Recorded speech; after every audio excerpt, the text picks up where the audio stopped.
On va maintenant s'intéresser à ce qui se passe lorsque deux objets sont en chute non plus sous vide, mais dans des conditions qui correspondent un peu plus à ce qu'on peut observer sur Terre, donc une chute en présence d'air. On va écrire quelques petites équations, pas très compliquées, ce qui va nous permettre de bien comprendre la différence entre le poids et la masse, et ensuite on pourra prendre en compte dans ces formules l'effet de la résistance de l'air, donc des frottements de l'air sur la chute des corps. Les objets tombent parce qu'ils sont soumis à une force d'attraction exercée par la Terre.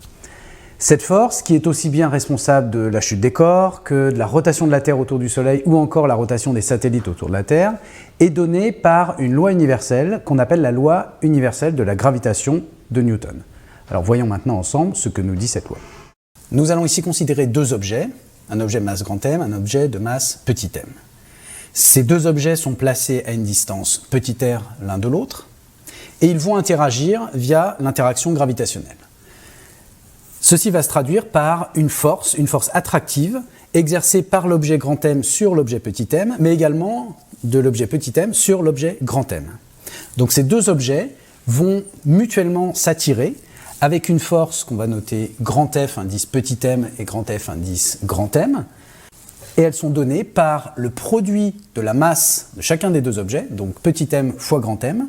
Cette force est inversement proportionnelle à la distance au carré entre les deux objets, et on peut remarquer qu'elle est également proportionnelle à une constante universelle, grand G ici, qu'on appelle la constante de gravitation.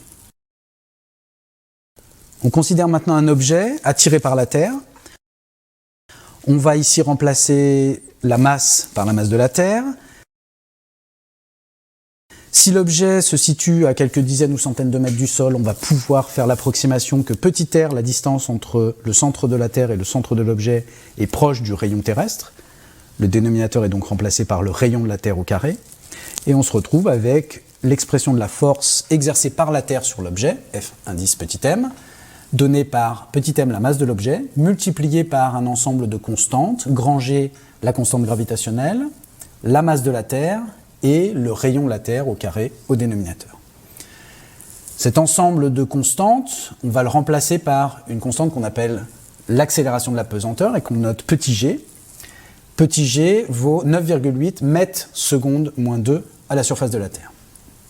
Et c'est cette force qui est à l'origine de la chute de tous les objets vers le sol sur Terre. Cette force F indice petit m, vous la connaissez bien, c'est ce qu'on appelle le poids. C'est donc le poids de l'objet qui s'exprime en newton. Le newton, c'est l'unité de force en physique.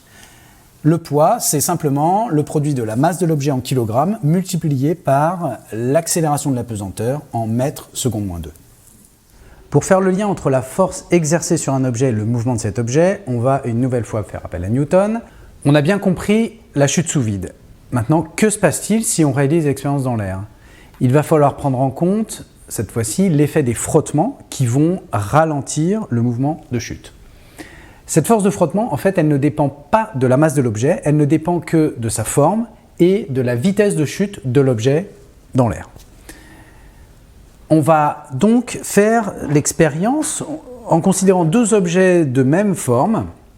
Je reprends la balle de tennis et la boule de pétanque que l'on a utilisée pour l'expérience dans la vidéo précédente. Et je vais essayer d'avoir, pour ces deux objets, une force de frottement qui soit la plus proche possible.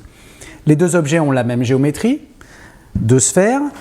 Je vais, pour que les frottements soient vraiment les plus proches possibles, recouvrir la balle de tennis d'une feuille de papier aluminium, de façon à ce que la surface de la balle de tennis soit la plus lisse possible, voilà, à la manière de cette boule de pétanque.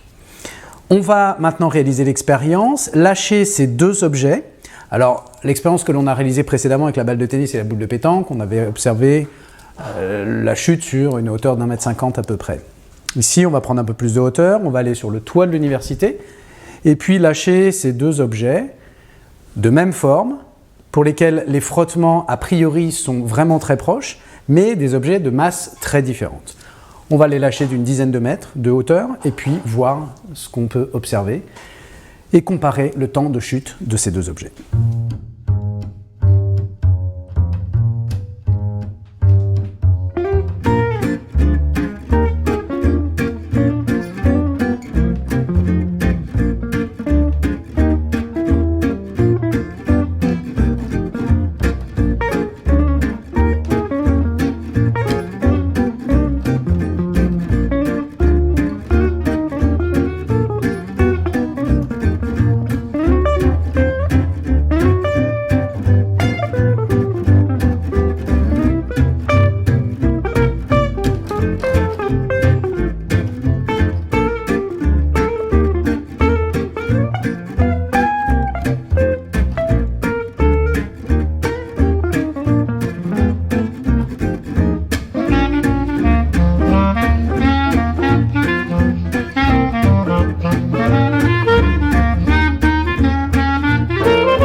Alors on vient d'observer très clairement que la boule de pétanque est arrivée au sol avant la balle de tennis.